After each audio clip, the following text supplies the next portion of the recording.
আমি অনেক বড় একটা আলেম বানাবো। আমি তো বানানোর ইচ্ছা না, আমি চেষ্টা করে যাবো, ওর মেধা নিয়েও আগাবে। আমার খুব ইচ্ছা ছিল যে আমার একটা ছোট বাচ্চা হলে এটা ছোটবেলা থেকে সে আরবি শিখবে। তা আল্লাহ আমার ইচ্ছাটা হয়তো ওই ছেলেটা নিয়ে এই ছেলেটা দিয়ে হয়তো পূর্ণ করছে।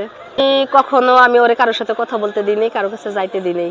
আর যদি কখনো কারোর কাছে গেছে আমি ওর সাথে কথা বলতে নিষেধ করে দিছি। ওর সবসময় জন্য আরবিটাই শুনাইছি।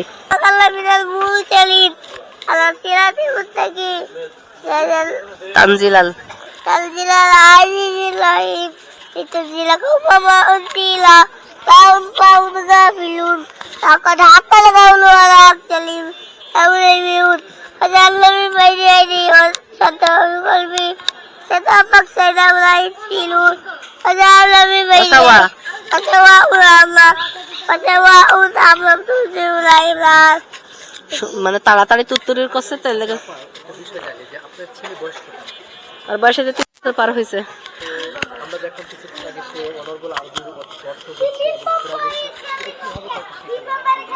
ও একটা কথা বলতেই যে ও জন্ম থেকেই আরবি ভাষাটা বোঝে, আরবিতে কথা বললেও বুঝে। আর এই আমি কাজ করি ফাঁকে ফাঁকে, মানে আমি যদি একটা সূরা পড়ি ওটা মনোযোগে শোনে। শোনার পরে ও দেখি যে 2-3 বার যখন আমি পড়ি ওই একলাই ওটা পড়ে মানে শোনায়। আমি ঝালমুড়ির ফুচকা এগুলো বিক্রি করি। আরবি ভাষাটা আমার ছোটবেলা থেকে খুব চয়েস। হ্যাঁ, আমার বড় ছেলেটা মারা গেছে 20 পারা পড়ে 21 পারায়, যে ও মানে সুন্দর আরবি বুঝতো।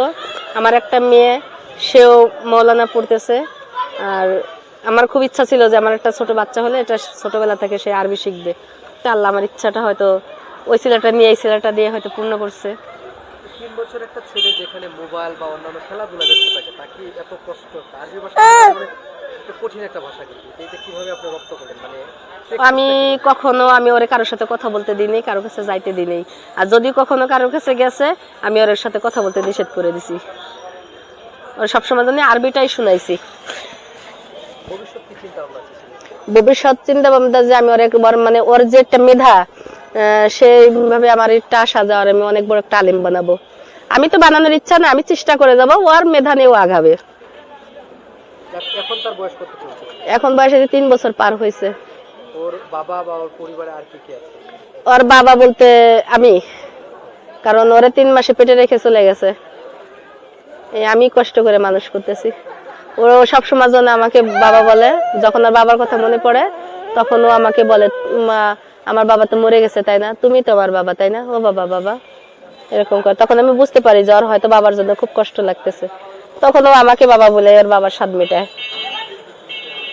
বর্তমানে দেখা যাচ্ছে বাচ্চারা কিন্তু মোবাইল বা টেলিভিশন আসক্ত হয়ে যাচ্ছে। তা আপনার ছেলেকে আমরা যত করে সেটা একটা দুষ্টামি করতেছে, খেলতেছে, আবার আপনি পড়াচ্ছেন। এই কাজ করি আর এই ফাঁকে ফাঁকে আমরা সবসময় আরবিতে কথা বলি, তো এই জন্য আর কি আরবিটাই ওর